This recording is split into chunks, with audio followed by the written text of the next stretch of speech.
Daniel Mananta, Anda ketahuan kristenisasi. Benarkah demikian? Salam jumpa lagi bersama saya dalam Kristen Menjawab.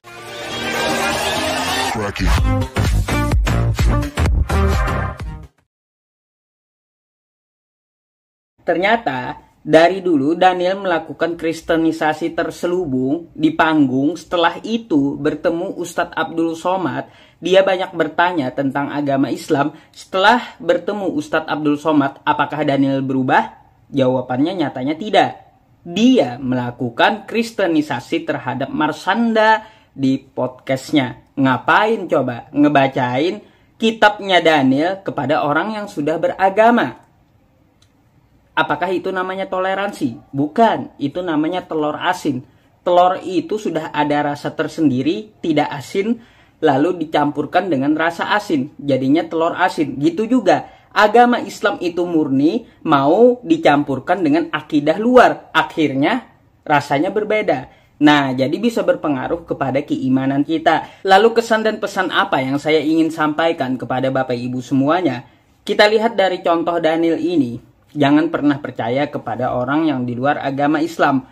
Mulut mereka itu lidahnya bercabang, Bapak Ibu. Satu di sisi lain dia baik, di satu sisi lain dia melakukan kristenisasi.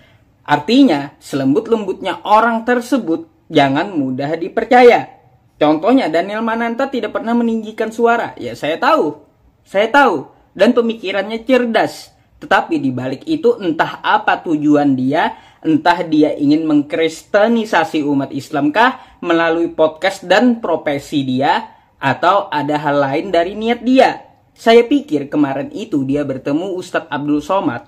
Dia ingin mencari kebenaran tentang agama Islam dan mengambil hidayah. Ternyata tidak. Entah ada tujuan lain. Kalau kita melihat postingan ini tadi, di mana kita melihat Pak Ustadz ini sedikit keberatan dengan apa yang dilakukan oleh Daniel Mananta, di mana dia dalam podcastnya pernah mengundang Marshanda, lalu dibacain kitab suci Alkitab, satu ayat itu ya dari kitab Mazmur itu. Lalu kemudian juga Daniel Mananta ini pernah juga sharing-sharing dengan Ustadz kondang, yaitu Ustadz Somad. Menurut Ustadz ini dikira selama ini Daniel itu sedang mencari kebenaran yang sejati gitulah ya, di luar agamanya. Tapi ternyata yang ada itu tidak seperti itu ya. Artinya ketika Daniel Mananta belajar agama lain, ternyata Daniel Mananta itu nggak mualaf gitulah. Sehingga akhirnya Pak Ustadz ini mengatakan jangan percaya kan gitu ya sama orang-orang seperti kita ini kan gitu ya. Karena contohnya Daniel Mananta mulut perkataannya manis tapi lidah bercabang kan begitu. Ada niat baik tapi ada kristenisasi. Kira-kira seperti itulah. Tapi kalau kita mau lihat secara mendetail, oke, kita lihat pertama ketika Daniel Mananta mengundang Marshanda dalam podcastnya. Ada baca kitab Mazmur itu. Pertanyaannya kan sederhana. Apakah kalau kemudian membaca kitab Mazmur itu atau membaca Alkitab itu bisa langsung dikategorikan sudah masuk Kristen? Kan tidak juga. Ada banyak itu di YouTube itu, bahkan ada banyak ustadz atau orang-orang dari bukan Kristen itu yang membaca Alkitab itu, tapi kita nggak kategorikan itu juga masuk Kristen.